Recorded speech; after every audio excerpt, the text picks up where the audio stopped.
With the One Piece series, we're officially in the endgame now. We're in the endgame now. It's been going on for around 25 years, and no, Luffy and the Straw Hats, they're not going to Titan, they're not fighting Thanos, but still, I think it's amazing to see a series go on this long and be so good. And we're at the point where, to me, it felt like the series, well, it was never going to end, but now we know it's going to end soon. And Oda, he had two recent posts. The first one talking about him going on his break, taking a break a month, going to wrap up Wano and figure out how he's going to write his final saga. And then the second thing just came out, I believe yesterday, and I'll read it for you guys. It says, back when I was a kid, there was a certain vision I had in mind. I want to draw a manga where the finale is its highest peak.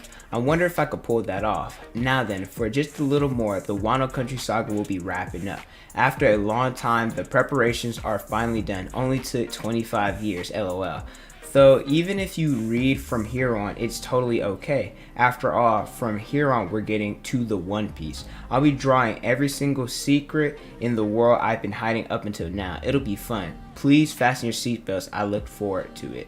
Eiichiro Oda. This just has me thinking of what One Piece has meant for me. If you guys didn't know, I have been watching anime my entire life. When it was on Cartoon Network, when it was on Nicktoons, and I thought it was, well, I was just watching cartoons. And I watched, Dragon Ball, Yu-Gi-Oh, Digimon, Pokemon, etc. And my first ever experience watching One Piece actually wasn't a good experience. I saw it first in 2013 on the Wii, right? That's how old it was. If you guys didn't know, I'm 18. I was born in 2003. And so I was 10 years old when I first saw One Piece. And I remember the specific episode, the specific moment that I dropped the series, right? I was watching Syrup Village, episode 13, Zoro going against the Malvan brothers when he was blocking both of them. That's the episode I stopped. Now, granted, I was young. I was 10 years old, and I was watching it in dub, so that may have been the reason, but neither, I still ended up dropping this series, right? I'm not going to sit there and sugarcoat like I didn't. I did. And this is probably why to this day Syrup Village is my least favorite arc, is because it's the arc I dropped the series on. And now that I'm thinking about it, when it comes to watching anime, I think I only watch one series that I've watched, like I was reading or watching something and then it ended while it was still going. Like, for example, I've seen Naruto, but I only saw after it ended. And I know Fairy Tail's coming back, but I'm currently watching Fairy Tail. I'm like on episode 200 something, and it's already ended. But the one series that I saw that it was like still going and I ended it when it ended was Attack on Titan. I was reading it monthly. I would read like chapters each month, counting down the chapters till it was over, and it was one of my favorite series. It's still one of my favorite series, and it's over, right? I felt a little empty when it ended, and I had to think about it. I'm like, we may get some like official art, maybe some interviews, maybe some like guidebooks or something, but in terms of like coming out with new chapters monthly, unless he's doing like unless Isayama's doing like Attack on Titan 2 or a new series, we're never going to get anything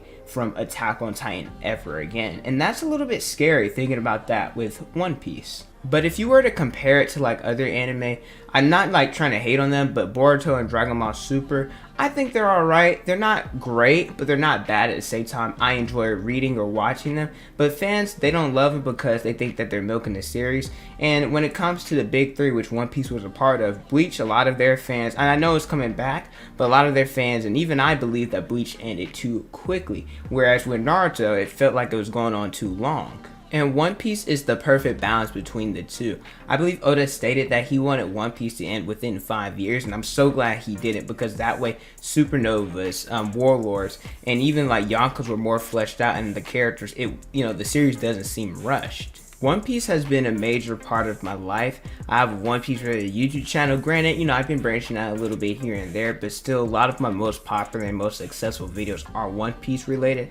I have One Piece posters, a One Piece phone case. I have a Law hat. I have other merch. And the amount of time I've invested into this series, I'm honestly not ready for it to end. And I don't know why I'm talking about it like it's going to end tomorrow, right? We probably got like another 3 to 5 to even 7 years of One Piece manga. There's also the live action coming out, different movies are still going to be coming out, the anime too, etc. But I will say time does fly, so I know I'm saying like 5 to 7 years, but still, it's right around the corner. Thinking back on it, I remember the amount of times I would watch One Piece. I watch it at school, I watch it at home, and honestly, in all my free time I had, like, I was watching One Piece. I remember the first time I went through and watched it, it took me 4 months. The amount of late nights I had in a row, staying up to 4 or 5 in the morning watching One Piece is actually insane.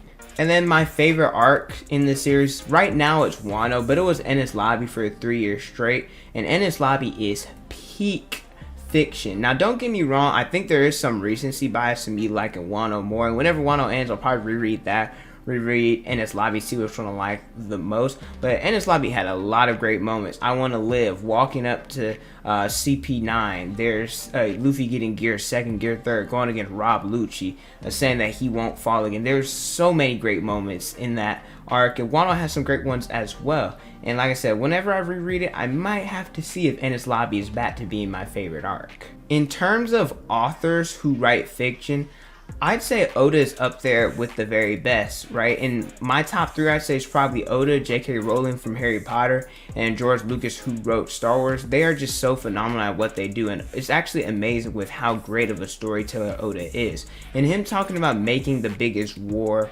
after Wano, it's actually insane, because there are some great anime war arcs. My Hero's having its war arc coming out, I believe, in October. Black Clover had the Spade Kingdom arc, which was pretty well done.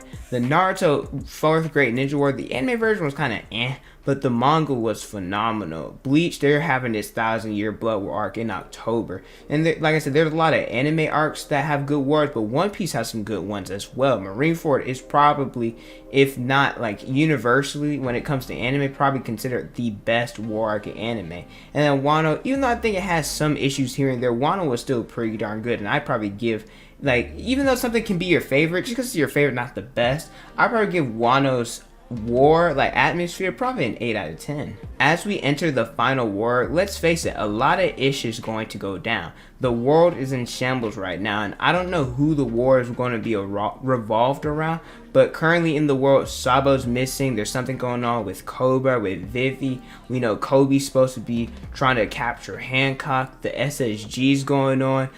The warlords have been abolished, etc. And so in the final war, there's going to be a slugfest of different characters where I don't know who the matchups are going to be or how many chapters are going to take, but we're going to probably get some characters like Shanks, Dragon, Emu, the Admirals, Katakuri, Hancock, the Straw Hats, the SSG, Vegapunk, former Warlord, Straw Grand Fleet, maybe Crocodile might come into fold, and now Doflamingo, right? We can keep going. There's going to be so many characters in this final war. And also, leading up to the final war, there's going to be arcs like Elbaf, Lodestar, Laughdale, and then Mary Joel, where the final war will more likely not happen. I cannot wait. And the Straw Hats achieving their goal, it's finally coming in sight. I don't have kids. I don't plan on having kids for a long time. But when you look at it, I guess this is the best way I could say, like, seeing your kids grow up. Remember the scene going to the red, going to the red line, the red wall or whatever it was, going into the Grand Line. They had the storm putting their feet on the barrel, stating their dreams, right? It reminds me of Zoro and Sanji, like that scene when they took down King and Queen or attacked them, and they said, if we defeat them, Luffy becoming the king of pirates is within sight.